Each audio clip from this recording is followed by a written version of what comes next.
Okay, today I just want to talk about the tiniest little piece of Matthew chapter 15.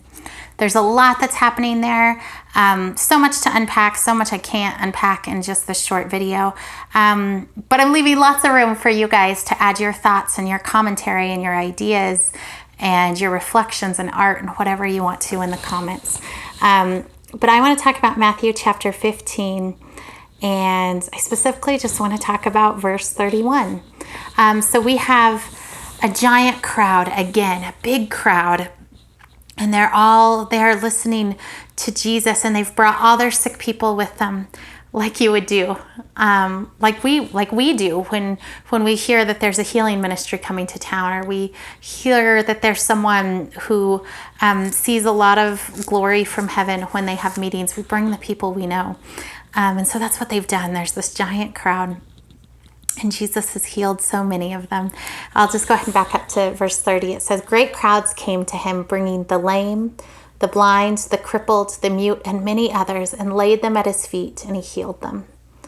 And then verse 31, it just caught my heart, and it caught my imagination, and I just wanted to be there. Like, I read it, and I just thought, I want to be there. I want to see that.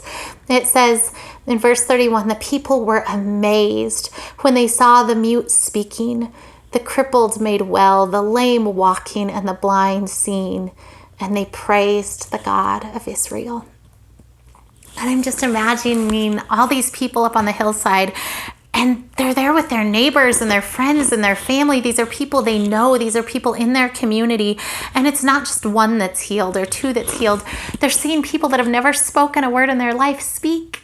And they're seeing people who've been blind from birth who are able to see, and people who are moving and walking, and to see that many people healed, and to just watch them and to imagine how their life will look different now. Maybe these are people that they've watched just beg for money on the sides of the street, and to see them made whole. And they're just overcome. They're just overcome, and they begin to praise God and to worship him. And it's just such a foretaste of heaven, and it's something I want so desperately to experience. I can't wait to be in heaven and see all of the people made whole at Jesus' feet. People who in this earth suffered. People who in this earth maybe were not healed. And to see them all together dancing and praising God and moving just in the fullness that they were made to move and fulfilling their potential. It's a beautiful thing. I had a son who had to have a surgery when he was 2 months old. And at the time, it was terrifying to me. They were going to cut open his skull because it had fused too soon. And I was horrified. We had prayed and prayed for him to be healed. Even at the hospital, I was still hoping that a miracle would happen and he wouldn't have to have the surgery. But the thing is, I thought that what we were experiencing was one of the hardest things I could even ever imagine experiencing, because I was having to let my 2-month-old get surgery. And then we spent some time at the children's hospital, and we met families whose children were sick and were dying. And we met families whose children could not just have a surgery and go home and live out the rest of their life normally. And I came home from that week at the hospital changed, and the next Sunday in church, as we began to worship God, I felt like he said, "Worship me today as if I'd healed every child at that hospital." And I worshiped God that day in a way that I hadn't ever worshiped God before. And I imagine that that's how these people were worshiping, because they didn't just have to imagine God had done these things or to worship him as if he had. They got to see him do it. They got to see every person made whole, and they got to live out their life in community with those people and to watch the difference that would make in their lives. And they praised God in a way that I suspect we won't get to see until heaven.